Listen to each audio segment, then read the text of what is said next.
안녕하세요. 저희는 트라우마에 대한 지식을 공부함으로써 남북한이 겪은 아픔을 어루만지고 곧 다가올 통일을 준비하는 학회의 트러스티입니다. 이번 발표를 맡은 저는 상담심리사회복지학부 17학번 곽찬진이라고 합니다. 저는 이번 통일 공모전을 맞아 남북한 주민들의 소통 향상을 위한 집단 프로그램을 개발하였습니다. 저희는 다음과 같은 순서로 발표를 진행하고자 합니다.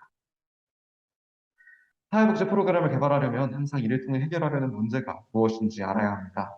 이에 앞서 저희가 바라보는 진정한 의미의 통일이 무엇인지부터 고민해 보았습니다. 사회복지를 공부하는 학생들로서 저희가 바라보는 통일은 사람 대 사람의 통일입니다. 단순히 국경이 하나가 되는 것이 아니라 서로가 인격적 관계 안에서 하나 될 때 진정한 통일이 완성됩니다. 하나 된 관계는 소통이 필요하고 소통에도 배움이 필요하겠죠. 특히 남북 간의 소통은 특수한 어려움들을 넘어서야 하기에 더욱 그렇습니다. 저희 집단 프로그램은 인격적 소통의 회복을 목표로 합니다. 남북한 사람들이 함께 모여서 편안한 환경에서 서로 마음껏 표현하고 수용하고 이해해보는 경험을 만들어주는 것입니다. 건강한 소통 방식을 배워 화합의 첫 걸음만 딛고 나면 두 번째 걸음은 훨씬 수월할 것이라고 믿습니다.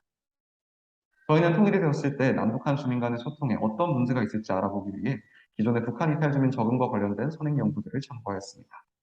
이미 물리적으로는 남한 사람과 함께하게 된 탈북민들이지만 진정한 의미에서의 화합을 경험하기는 어려웠습니다. 연구에 따르면 남북한의 소통이 방해받는 이유는 아래와 같이 굉장히 다양합니다. 이로 인해 처음에 소통을 기대하던 사람들도 여러 번 좌절을 겪게 되고 결국 화합을 위한 노력을 멈추게 됩니다. 이러한 사회적, 정서적 단절은 사람과 사람의 통일을 가로막습니다. 특히 일부 사례를 보면 소통이 단절된 탈북민들이 자기감의 혼란을 느끼고 감정 표현이 마비되고 대인관계에서도 철수하게 되는 경우를 볼 수 있었습니다. 이러한 남북한 소통의 문제가 명확하며 상황에 따라서는 삶의 질에 악영향을 미친다는 점에 주목하고자 했습니다. 저희는 저희 주변에서 이러한 남북한의 소통 문제를 겪었던 실질적 사례들을 찾기 위해 설문조사를 진행하였습니다. 남한 사람과 교류 경험이 있는 북한 사람 혹은 북한 사람과 교류 경험이 있는 남한 사람을 대상으로 하였습니다. 응답자 비율은 다음과 같고 주로 20대 대학생이 많았습니다. 설문 결과 남북한 소통 경험자들의 85%가 소통 과정에서 어려움을 경험했다는 답변을 얻을 수 있었고 그중 대부분이 소통 방식의 차이 또는 언어적 차이를 문제로 꼽았습니다. 60%에 해당하고요. 그 다음으로는 살아온 배경이 달라 이해가 어렵다는 점 또한 자주 언급되었습니다. 저희는 설문조사를 통해 실제 경험한 소통 곤란 사례들을 수집하였고 이를 통해 많은 질적 자료들을 얻을 수 있었습니다. 예를 들면 소통 방식 차이로 인한 어려움이 첫 번째 예시에서 나타나고요. 그리고 서로를 이해하려는 절대적 시간의 부족, 세 번째 예시와 같이 실질적 언어 격차 해소가 필요하다는 것도 파악할 수 있었습니다. 이렇게 파악한 문제들을 바탕으로 이를 해결하기 위한 집단 프로그램을 설계하기로 하였습니다. 저희는 이 집단 프로그램의 실질적 구현 가능성을 높이기 위해 기획 과정에서 로직 모델을 사용하였습니다. 로직 모델은 프로그램의 명확한 목표를 바탕으로 이를 위해 투입되는 자원을 활용한 세부 사업 내용, 이후 산출되는 결과까지 논리적 구조를 사용해 최대한 현실적으로 프로그램 개발을 할 수 있도록 돕는 도구입니다. 맨 윗부분에는 저희가 앞서 언급했던 문제와 프로그램 목표가 적혀 있고, 맨 왼쪽 칸에 rational과 assumption은 프로그램 기획의 전제가 되는 내용들입니다. 그 뒤부터는 자원 투입, 세부 활동, 아웃풋, 아웃컴 순으로 나와 있습니다. 아웃풋은 프로그램의 물리적 산출 결과이고, 아웃컴은 그 결과가 대상 집단에게 미치는 영향을 의미하는데요. 이 대상 집단을 설정하는 것이 프로그램 설계의 시작입니다. 기본적으로 이 프로그램은 남북한 주민이 함께 참여하는 것이 특징입니다. 이 범위를 현재 실정에 가장 알맞는 대상으로 좁혀보다가 북한 이탈 주민이 모여 있으면서 남한 학생들도 함께 공부하는 몇몇 학교들을 대상으로 하게 되었습니다. 저희 한동대학교도 대표적인 예시가 될 수 있을 것 같은데요. 북한 이탈 주민에게도 이런 열린 교육의 기회를 제공하는 학교일수록 구성원 간의 소통 문제 해소가 더욱 중요할 것이라고 생각했습니다. 각 학교 구성원 중 남북한 이해 증진을 희망하거나 대인관계 및 자기주장에 어려움을 겪는 사람을 대상으로 남한과 북한 출신 각 10명씩 총 20명을 배정하여 프로그램을 진행하고자 합니다. 물론 10주 프로그램에 참여할 수 있는 시간적 여유도 있어야겠습니다. 프로그램 목표는 다음과 같습니다. 이 프로그램을 통해 남북한 주민들이 인격적 주체로서 상호작용하고 적절한 의사소통을 통해 화합하는 경험이 촉진될 것입니다. 이 경험을 바탕으로 과거 이해와 소통의 부재 및 미숙함으로 겪었던 관계적 상처들이 치유될 거라고 믿고 있습니다. 이러한 전체 목표를 이루기 위해 세부적으로 세 가지 목표를 세웠습니다.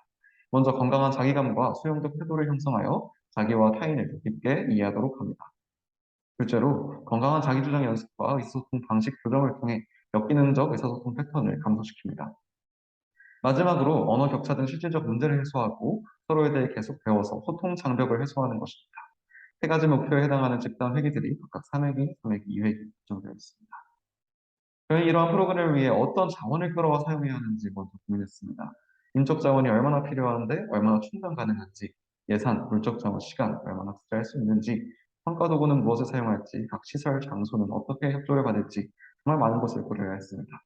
예를 들어 예산의 경우 어떻게 사업비를 끌어올 수 있을지를 조사하여서 실질적으로 가능한 수준의 예산을 배정하려고 노력했는데요. 아래 포스터는 실제 2021년에 남북 하나재단에서 탈북민 관련 민간 프로그램을 지원해줬던 공모사업 공고입니다. 오른쪽 이미지를 보시면 탈북민의 정착 및 사회통합 지원 사업에 선정될 시 최대 2천만 원을 지원받을 수 있다고 나와 있습니다. 이러한 국가재단 지원 사업에 공모하여 예산을 따낸다는 것을 가정하고 프로그램을 준비했습니다. 세부 활동으로 넘어가서 저희 집단 프로그램의 구성은 아래와 같습니다. 주 1회 10회기 회기당 90분입니다. 자세히 보시면 앞서 설명했던 세 가지 세부 목표를 고려하여서 회기가 구성되었습니다. 도입을 지나 2단계는 이해 파트인데요. 진정한 소통을 위해서 나 자신의 정체성 및 감정 상태를 온전히 이해하는 것이 먼저 선행되어야 합니다. 3단계인 자기 주장 파트에서는 앞서 알게 된 스스로의 내면을 이제는 표현할 수 있고 적절한 표현 방법을 택할 수 있을 것입니다. 집단과 함께 부적절한 소통 방식이나 역능적 사고를 교정하고 역할극을 통해 연습하기도 합니다. 기본을 쌓은 이후 4단계로 넘어가면 소통의 예외적 걸림돌이 되어왔던 언어 격차를 이제는 해소할 수 있을 것입니다. 마지막으로 종결 회기에서 집단을 마무리하면 끝이 납니다. 이런 회기 전반에 예술심리 치료를 도구로서 많이 사용한 이유는 비언어적인 요소를 곁들여 역동적인 치료가 가능하기 때문입니다. 예를 들어 미술 치료에서의 창작 활동은 자신의 내면을 거부감 없이 표현하면서 자신을 탐색하고 문제 해결의 실마리를 찾을 수 있도록 돕습니다. 이러한 예술 치료의 특성은 소통하지 못하고 머뭇거리는 참여자들에게 쉽게 자신을 표현하도록 진입장벽을 낮춰줍니다. 함께 창작하며 구성원 간의 친밀감이 쉽게 높아지는 것도 장점입니다. 또한 자기주장 훈련은 억제된 감정을 서놓으며 의사소통에서도 당연히 도움이 되지만 무엇보다 북한뿐 아니라 남한 학생들을 대상으로도 치료 효과가 크게 기대되기 때문에 양쪽 그룹이 함께 치유되는 집단 역동을 기대하며 또 사용할 수 있었습니다. 이러한 회계 구성을 통해 프로그램이 이루고자 하는 기대 효과는 말 그대로 처음 세 가지 세부 목표를 달성하는 것입니다. 달성 여부를 수치적으로 예상한 것은 아래와 같습니다. 프로그램 진행 이후 클라이언트들은 성숙한 자기감과 타임 수용 경험을 통해 건강한 심리 상태를 얻고 자기 표현 및 대인관계 능력 향상으로 사회적 자신감을 얻을 것으로 기대됩니다. 또한 프로그램 이후 남북 간의 문화적 차이를 이해하고 언어 장벽을 넘어 소통하고자 하는 의지가 더 커질 것으로 기대합니다. 단기적 관점에서는 이러한 경험이 해당 학교 안에서 그리고 결국 이 사회 전반에서 분단의 한계를 극복하고 화합할 수 있음을 보여주는 사례로 남는 것입니다. 이러한 성공 경험이 결국에는 망설임 없이 화합을 시도하도록 돕는 희망이자 가이드라인이 될 것이라 기대해보고 있습니다. 이렇게 계획된 프로그램을 실행하고 나면 실제 기대 효과가 예상대로 나타나는지에 대한 평가도 필요하겠죠. 저희는 이러한 프로그램의 실효성 평가를 설계하면서 통제 집단 사전 사후 검사 설계를 사용하기로 하였습니다. 오른쪽에 나열된 것은 기대 효과의 각 요소를 측정하기 위해 표준화된 척도들을 찾은 것들인데요. 이를 사용하여 참여자들을 대상으로 동일한 검사를 프로그램 참여 전후로 총 2회 실시합니다.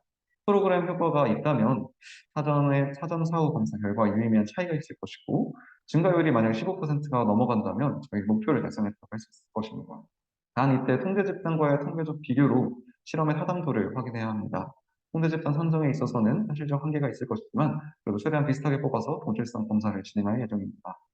다만 기대 효과 3번에 대해서는 마땅한 척도를 찾기 어려워서 자체적으로 만족도 검사 문항을 개발하기로 하였습니다. 다음이 바로 만족도 검사 구글 폼의 예시입니다. 저희의 초기 계획대로 프로그램을 진행했는지도 평가 요소에 들어갑니다. 저희 프로그램 진행 일정은 16주차가 한 주기를 이룹니다. 집단 운영 전 세부 계획, 인원 모집, 물품 준비 등 다양한 행정적 준비에도 많은 시간이 소요될 것으로 보이며 10회기 이후 평가와 보완이 이루어져서 마지막 보고까지 이루어질 것입니다. 마지막으로 저희가 사전 작성한 예산안이 제대로 집행되는 것도 평가합니다. 인건비와 관리 운영비, 사업비 등을 치밀하게 계획하여 정해진 예산대로 집행하는 것이 중요합니다. 마지막으로 제언입니다. 본 프로그램은 남북의 소통 문제에서 오는 부적응을 해결하는 데 있어 현실적으로 적용 가능성이 높은 형태로 개발하고자 하였습니다. 북한 이탈 주민 대상 사회복지 프로그램의 성공 사례가 현저히 부족한 상황에서 남북이 함께 참여할 수 있도록 새 프로그램을 고안했다는 점도 의미를 두고 싶습니다. 아쉬운 점이 있다면 언어장벽 해소를 위한 회기가 충분하지 않았다는 것, 한 번에 참여하는 사람 수가 적어 효과를 크게 보기 어렵다는 수도 있다는 것이 있습니다. 후 연구를 통해 더 보완이 필요할 것입니다. 저희 프로그램 연구의 참고 문헌은 다음과 같습니다. 이상 발표를 마치고자 합니다. 통일은 내일이 아니라 소통하는 오늘입니다. 지금까지 트라우마 회복 연구학회 트러스트였습니다. 동청해 주셔서 감사합니다.